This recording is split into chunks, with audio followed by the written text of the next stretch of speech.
నమస్కారం. ప్రేక్షకులందరికీ క్రోధినామ సంవత్సర ఉగాది పర్వదిన శుభాకాంక్షలు. ఉగాది సందర్భంగా కొన్ని ప్రత్యేకమైన విధి విధానాలు పాటించడం ద్వారా సంవత్సరం మొత్తం ఆర్థిక ఆరోగ్య కుటుంబ సమస్యలన్నీ తొలగింపజేసుకోవచ్చు, సకల శుభాలను సిద్ధింపజేసుకోవచ్చు. ఉగాది సందర్భంగా ప్రతి ఒక్కరూ పాటించవలసిన ముఖ్యమైన విధి విధానాలలో మొట్టమొదటి విధి విధానం ప్రతిగృహ ధ్వజారోహణము. ప్రతిగృహ ధ్వజారోహణం అంటే అర్థం ఏంటంటే, ఉగాది రోజు మీ ఇంటి ముందు భాగంలో ఒక కర్రను పాతిపెట్టాలి. ఆ కర్రకి పసుపు రాసి కుంకుమ బొట్లు పెట్టాలి. ఆ కర్రకి కర్పూర హారతి ఇవ్వాలి. ఆ కర్రకి అగరబత్తులు చూపించి ధూపం వేయాలి. దీన్నే ప్రతిగృహ ధ్వజారోహణం అనే పేరుతో పిలుస్తారు.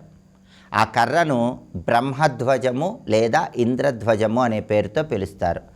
ఆధునిక కాలంలో అపార్ట్మెంటుల్లో ఉంటున్న వాళ్ళు, ఇంటి ముందు భాగంలో మట్టి ఉండటం సాధ్యం కాని వాళ్ళు ఒక కుండీ తీసుకొని ఆ కుండీలో ఉన్న మట్టిలో ఒక కర్రను ఏర్పాటు చేయండి. ఆ కర్రకు పసుపు రాసి కుంకుమ బొట్లు పెట్టి ఆ కర్రకి కర్పూర హారతి ఇచ్చి అగరబత్తులు చూపించి ధూపం వేయండి. ఇలా ఎందుకు చేయాలంటే, ఉగాది రోజు ఎవరైతే ఈ ప్రత్యేకమైన విధి విధానాన్ని పాటిస్తారో వాళ్ళకి ముక్కోటి దేవతల అనుగ్రహం కలుగుతుంది. ముక్కోటి దేవతలు ఆ కర్ర గుండా గృహంలోకి ప్రవేశించి వాళ్ళ అనుగ్రహాన్ని కలిగింపజేస్తారని ప్రామాణిక గ్రంథాల్లో ఉంది. అందుకే దీన్ని ఇంద్రధ్వజము, ధర్మధ్వజము, బ్రహ్మధ్వజము అనే పేర్లతో పిలుస్తారు. ఈ ప్రత్యేకమైన విధి విధానాన్ని పాటించాలి. అలాగే ఉగాది రోజు ప్రతి ఒక్కరూ కూడా తైలాభ్యంగన స్నానం చేయాలి. తైలాభ్యంగన స్నానం అంటే అర్థం ఏంటంటే, ఒంటికి తలకి నువ్వుల నూనె రాసుకొని తలంటు స్నానం చేయాలి. దీన్ని తైలాభ్యంగనము అంటారు. దీనివల్ల సమస్త దోషాలు తొలగిపోయి లక్ష్మీ కటాక్షం కలుగుతుంది.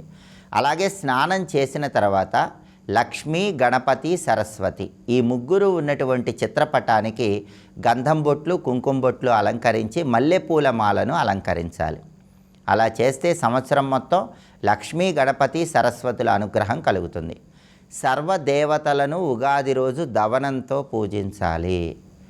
ఉగాది రోజు మీ ఇష్టదైవాన్ని, మీ ఇంటి దైవాన్ని లేదా సమస్త దేవతలను దవనంతో పూజించినట్లయితే మీ మనోభీష్టాలన్నీ తొందరగా నెరవేరుతాయి.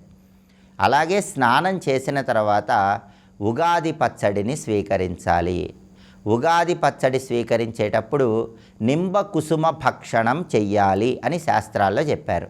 నింబ కుసుమ భక్షణం అంటే ఏంటంటే, వేప పువ్వుతో తయారు చేయబడిన ఉగాది పచ్చడిని స్వీకరించటం అని అర్థం.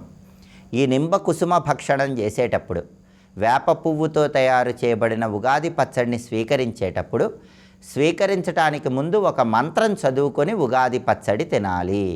ఆ మంత్రం ఏంటో ఇప్పుడు మనం చూద్దాం. శతాయు వజ్రదేహాయ సర్వసంపత్కరాయ చ సర్వారిష్ట వినాశాయ నింబకం దళభక్షణం. ఇది శ్లోకం.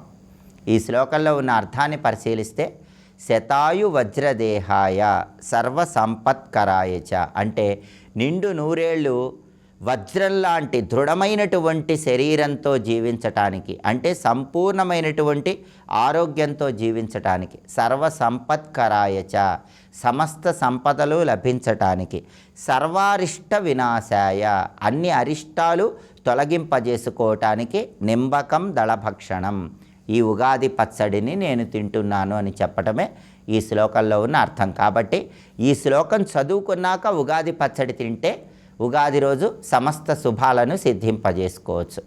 అలాగే ఉగాది సందర్భంగా చలివేంద్రాలు ఏర్పాటు చేస్తే చాలా మంచిది. చలివేంద్రాలు ఏర్పాటు చేయటం వీలు కాని వాళ్ళు కనీసం ఉగాది రోజు దాహంతో ఉన్న వాళ్ళకి మీ చేత్తో మంచినీళ్లు అందించండి. నిజానికి చలివేంద్రాలు ఉగాది రోజు ఏర్పాటు చేసి, అలా ఏర్పాటు చేసిన చలివేంద్రాలు 4 నెలల పాటు కొనసాగించినట్లయితే, అలా కొనసాగించిన వంశానికి తరతరాలు పితృదేవతల సంపూర్ణమైన అనుగ్రహం ఉంటుందని ప్రామాణిక గ్రంథాల్లో చెప్పారు. అయితే చలివేంద్రాలు ఏర్పాటు చేయలేని వాళ్ళకి ప్రత్యామ్నాయంగా ఇంకొక విధి విధానం ధర్మశాస్త్రంలో చెప్పారు. దాన్నే ఉదకుంభదానం అనే పేరుతో పిలుస్తారు. ఉదకుంభదానం అంటే ఏంటంటే, ఉగాది సందర్భంగా ఒక కొత్త కుండ తీసుకొని ఆ కుండకి పసుపు రాసి కుంకుమ బొట్లు పెట్టి ఆ కుండకి మామిడాకులు చుట్టి ఆ కుండలో నీళ్లు పోసి ఆ నీళ్ళల్లో పసుపు కుంకుమ అక్షింతలు వేయాలి, రకరకాల పుష్పాలు వేయాలి, పంచ పల్లవాలు ఆ కుండలో వేయాలి. ఆ తర్వాత కుండ మీద ఒక కొబ్బరి బొండం ఉంచాలి. ఆ కొబ్బరి బొండానికి తెలుపు రంగు దారము, ఎరుపు రంగు దారము, పసుపు రంగు దారము చుట్టి కొబ్బరి బొండంతో పాటుగా ఆ కుండను ఎవరైనా బ్రాహ్మణుడికి దానం ఇవ్వాలి. దీన్నే ఉదకుంభ దానం అనే పేరుతో పిలుస్తారు. అంటే చలివేంద్రాలు ఏర్పాటు చేయటం వీలు కాని వాళ్ళు ప్రత్యామ్నాయంగా కుండను అలంకరించి కుండలో నీళ్లు పోసి కుండ మీద కొబ్బరి బొండం ఉంచి కుండ దానం ఇవ్వాలి. ఇలా ఉదకుంభ దానం ఇచ్చేటప్పుడు కూడా ఒక శ్లోకం చదువుకుంటే సంవత్సరం పాటు మనస్సులో కోరికలు తొందరగా నెరవేరుతాయని ధర్మశాస్త్రంలో చెప్పారు. ఆ శ్లోకం ఏంటో ఇప్పుడు మనం చూద్దాం. ఏష ధర్మ ఘటో దత్తో బ్రహ్మ విష్ణు శివాత్మిక అస్య ప్రధానాత్ సకలం మమ సంతు మనోరథ. ఇది శ్లోకం. అంటే దీనిలో ఉన్న అర్థం ఏంటంటే ఏష ధర్మ ఘటో దత్తో బ్రహ్మ విష్ణు శివాత్మిక, నేను దానం చేసే ఈ కుండ సాక్షాత్తు త్రిమూర్తుల స్వరూపం. అస్య ప్రధానాత్ సకలం మమ సంతు మనోరథ, నేను ఈ కుండను దానం ఇవ్వటం వల్ల నా మనోభీష్టాలన్నీ నెరవేరాలి అని ప్రార్థించడమే ఈ శ్లోకంలో ఉన్న అర్థం. కాబట్టి సంవత్సరం పాటు మనోభీష్టాలు నెరవేరటానికి ఇలా ప్రత్యేకంగా ఉదకుంభ దానం అంటే కుండ దానం ఇవ్వాలి. అలాగే ఉగాది సందర్భంగా పంచాంగ శ్రవణం చేస్తే గోవులు దానం చేసిన ఫలితం, బంగారం దానం చేసిన ఫలితం, కన్యాదానం చేసిన ఫలితాన్ని సిద్ధింపజేసుకోవచ్చు. ఉగాది రోజు పంచాంగ శ్రవణానికి అంతటి ప్రాధాన్యత ఉంది. అలాగే ఉగాది రోజు 2 ప్రత్యేకమైన దానాలు ఇస్తే జాతక దోషాల తీవ్రతను తగ్గింపజేసుకోవచ్చు.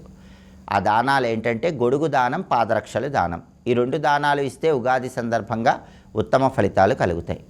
అలాగే ఉగాది రోజు ధాన్యం దానం ఇచ్చినా కూడా విశేషమైన శుభ ఫలితాలు కలుగుతాయి. కాబట్టి ప్రధానంగా ఉగాది సందర్భంగా ఉగాది పచ్చడి తినే ముందు ఏ శ్లోకం చదువుకొని ఉగాది పచ్చడి తింటే ఉత్తమ ఫలితాలు కలుగుతాయో, మనోభీష్టాలు నెరవేరుతాయో ఇంకొకసారి చూద్దాం. మరి శతాయు వజ్రదేహాయ సర్వసంపత్కరాయ చ సర్వారిష్ట వినాశాయ నింబకం దళభక్షణం. ఇది శ్లోకం. అలాగే చలివేంద్రాలు ఏర్పాటు చేయలేని వాళ్ళు కుండ మీద కొబ్బరి బొండం ఉంచి కుండ దానం ఇచ్చేటప్పుడు ఉగాది రోజు ఏ శ్లోకం చదువుకోవాలో ఇంకొకసారి చూద్దాం. మరి ఏష ధర్మ ఘటో దత్తో బ్రహ్మ విష్ణు శివాత్మక అస్య ప్రధానాత్ సకలం మమ సంతు మనోరథ. శ్లోకాలు చదువుకోండి. ఉగాది సందర్భంగా ఈ ప్రత్యేకమైన విధి విధానాలు పాటించండి. మరొక్కసారి ప్రేక్షకులందరికీ క్రోధినామ సంవత్సర ఉగాది పర్వదిన శుభాకాంక్షలు తెలియజేస్తూ సర్వే జనాః సుఖినో భవంతు. స్వస్తి.